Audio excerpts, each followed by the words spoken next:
नमस्कार, मी राहुल कुलकर्णी. श्री अरविंद केजरीवाल, श्री मनोज सिसोदिया आणि एकूण 23 लोकांना डिस्चार्ज करताना खालच्या कोर्टाने जे धाडस दाखवलंय, त्याबद्दल त्या कोर्टाचंच कौतुक करायला हवं. सन्माननीय न्यायाधीशाचं पण कौतुक करायला हवं. अगदी साध्या-साध्या गुन्ह्यासाठी जिल्हा न्यायालय असतील म्हणजे सत्र न्यायालय, हायकोर्टसुद्धा कथितरित्या ज्या व्यक्तीनं गुन्हा केलाय, त्या व्यक्तीला जामीन देताना कचरतात.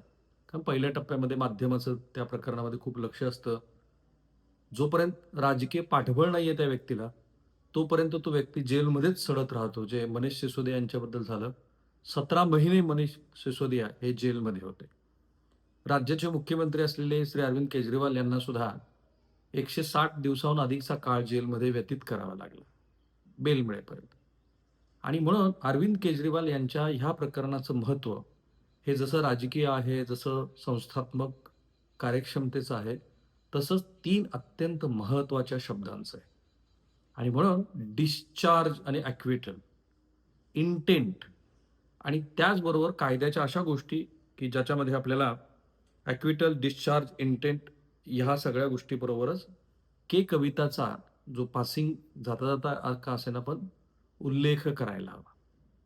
सो बऱ्याच माध्यमांनी असं म्हटलंय, की अरविंद केजरीवाल ह्यांना ॲक्विट केलं गेलं. मुळामध्ये ते पूर्ण चूक आहे. अरविंद केजरीवाल ह्यांना डिस्चार्ज केलं गेलंय.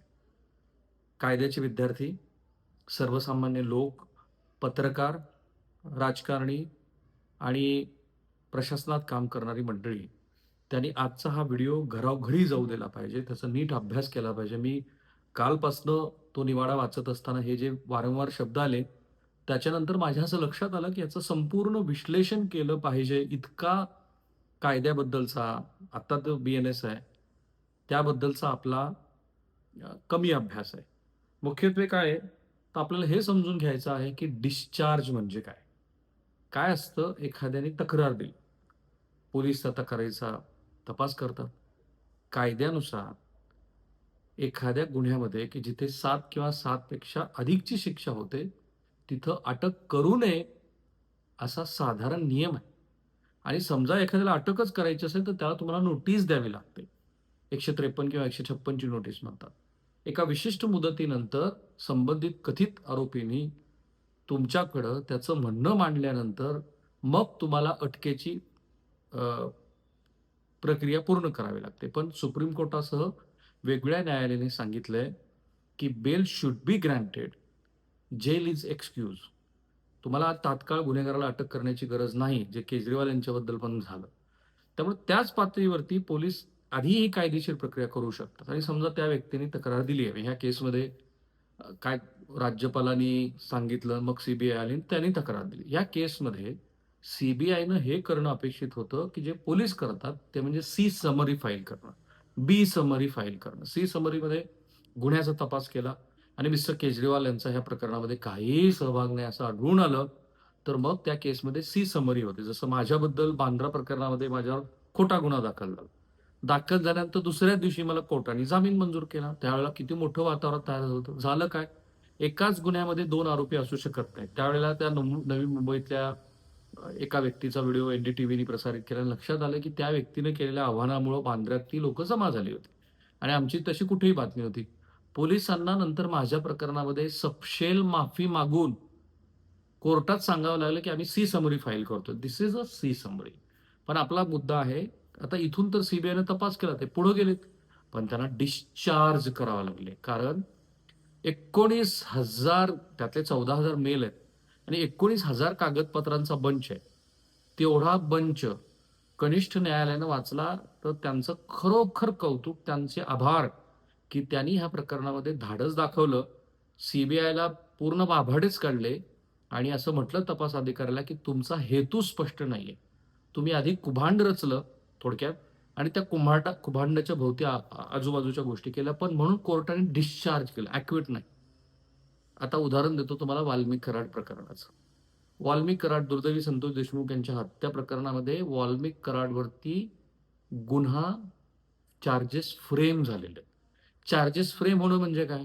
तर वाल्मिक कराडनी जो काही गुन्हा केला आहे, त्याच्या विरोधात असलेले पुरावे, जाब-जवाब, सगळी पोलिसांनी केलेली तपासाची ह्या केसमध्ये पण सी होती. ती गोष्ट बघून न्यायालय ह्या प्रकरणामध्ये न्यायालयाने म्हटलं, की नाही कराडच्या विरोधामध्ये चार्जेस फ्रेम करणं आवश्यक आहे, कारण तेवढे सबळ पुरावे आहेत.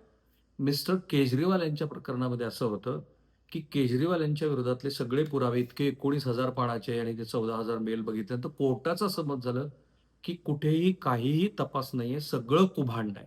आणि मग कोर्ट म्हटलं, की हे प्रकरण पुढं चालवण्याच्या लायकीचंच नाही आणि म्हणून त्यांनी तिथे डिस्चार्ज केलं. तुम्हाला पुढच्या कुठल्याही प्रकरणात सुनावणीला यायची गरज नाही. हे का महत्वाचं आहे?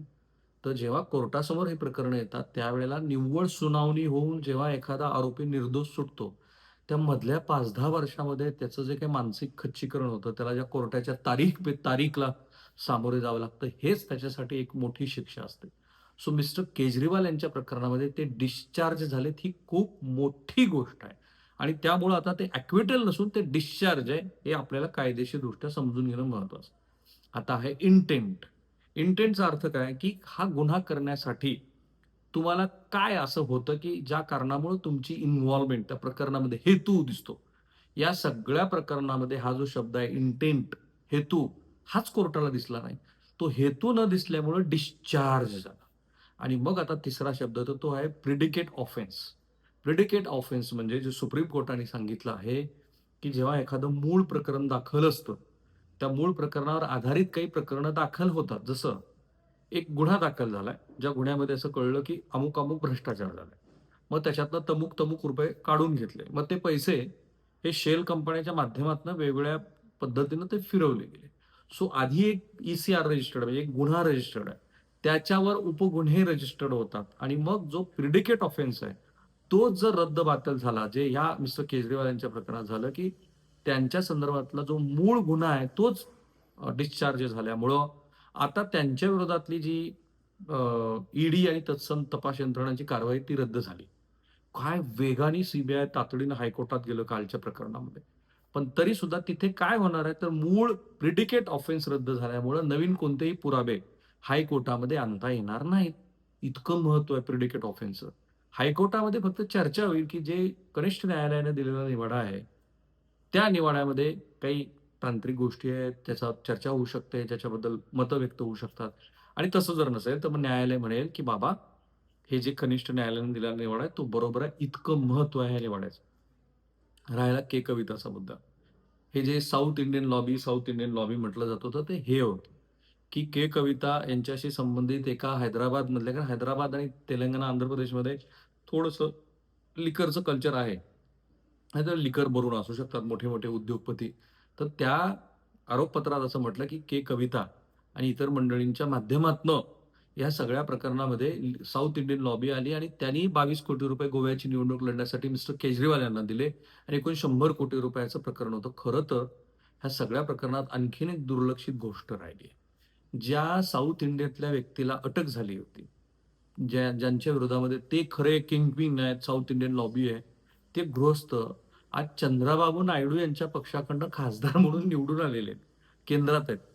आणि म्हणून अशा आपल्या मित्रपक्षाच्या एका खासदाराला जेलमध्ये टाकण्याची रिस्क भारतीय जनता पार्टीचे नेते घेऊ शकतात का हो? मला फक्त या 3 शब्दाबद्दल सांगायचं होतं. प्रिडिकेट ऑफेन्स, इंटेंट आणि जो पहिला शब्द होता तो म्हणजे डिस्चार्ज. या 3 गोष्टी तुम्हाला समजून सांगायच्या होत्या. मलाही समजून घेताना आनंद वाटला. इतकं हे साधं सोपं शाब्दिक गोष्ट असली तरी त्याच्यातलं इतकं कायदेशीर ज्ञान आहे त्याच्यामागे आणि हे सगळं आपल्याला माहिती असणं आवश्यक आहे सद्यस्थितीमध्ये. थांबूया.